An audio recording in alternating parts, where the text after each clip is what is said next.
Hello everyone, this is Tom from Dirk Witte Music Store in Utrecht, the Netherlands. And today we are taking a look at this really beautiful Gibson L4 CES from the year 1987. And what is really cool to know about this particular instrument is that if I flip it over, we can see there, maybe I should flip it over like this.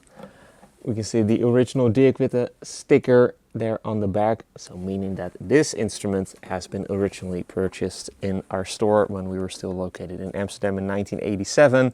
It's also then includes the original invoice, so that is super cool to see, to think that the buyer that bought it then, also then 30 plus years later, decides to bring it back to us. So yeah, really happy to have this in the shop and to show this to you guys, because this is a really fantastic and a really high-end hollow body Gibson archtop electric guitar.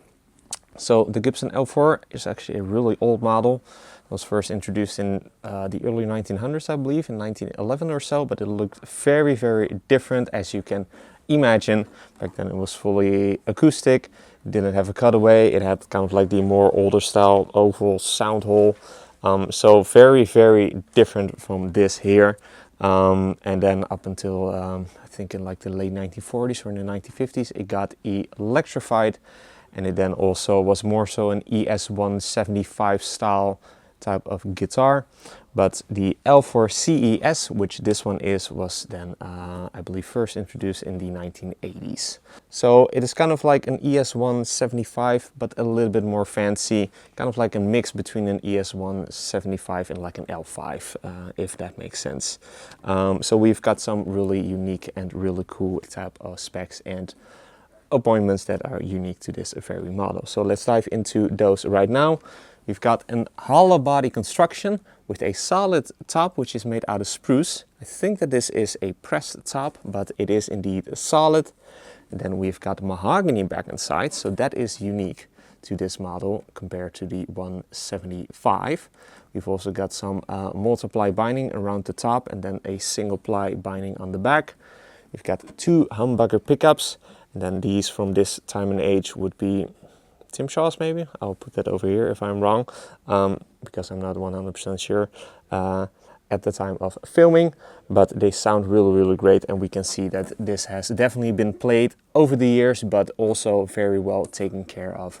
You can see that mojo and that kind of like a tarnish on the gold pickup covers, as well as on the bridge, as well as the rest of the hardware, but as we can tell, it is in a really nice shape nonetheless. Got a 3-way pickup selector switch and then a real celluloid pickguard, which is also in a really nice shape, because these are kind of prone to like drying out and then breaking or cracking, but as we can tell, this is in a really fantastic shape, so no worries there. Kind of unique to see that. We've got a floating bridge. The bridge base is made out of ebony. Then we've got an ABR1 bridge on top of that, and also the more fancy style, kind of like an L5 type of tailpiece, floating tailpiece right there. And then we've got two volumes and two tone controls for each of your humbucker pickups. And again, this is a hollow body construction, so your dual sound holes. And then we've got a mahogany neck with a really kind of like a medium profile, nicely rounded, definitely just a C shape, but not too big, not too thin, maybe a little bit thinner than your medium-sized neck, but really nice feeling and playing. I've no doubt in my mind that most people would really enjoy playing this neck. Fingerboard is made out of ebony, so that is also kind of like more fancy as compared to an ES175, with your real mother of pearl like split parallelogram inlays. Also a little bit more fancy than your 175, because those would get pearloid. Then we have got the original nut over here that appears to be made out of bone. Your Gibson headstock looking also really good. And then we've also got again that original Dirk Witte sticker over there, along with your Gibson Custom Shop or Custom Shop Edition decal, because this precedes the Gibson Custom Shop. And so models that were then made like in a custom shop type of setting, those would then get the Custom Shop Edition decal, as opposed to just your Gibson custom shop decal. And what is also really cool to know, by the way, is that this has been made in collaboration or by a very famous builder from Gibson at the time, James Hutchins.